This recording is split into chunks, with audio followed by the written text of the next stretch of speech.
Turkey is hosting nearly 2,500,000 Syrian refugees. And some Turkish people are criticizing Saudi Arabia on the grounds that Saudi Arabia isn't accepting refugees and it isn't doing enough for refugees as a rich country.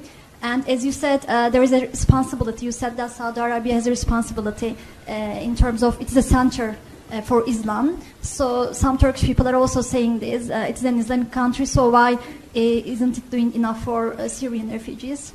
So I'd like to ask about this issue. I'd like you to elaborate on Saudi Arabia's refugee policy. Okay. Thanks. Thank you. I'll ask you to take that directly. Yes, thank you. I think we could have done a better job explaining what we've done with Syrian refugees. Saudi Arabia has issued more than 2.5 million visas to Syrian refugees since the crisis began. We put out a statement. Nobody noticed it. 2.5 million came to Saudi Arabia. I think 600,000 or 700,000 still remain in Saudi Arabia. Not one of them lives in a refugee camp. And not one of them lives in a tent.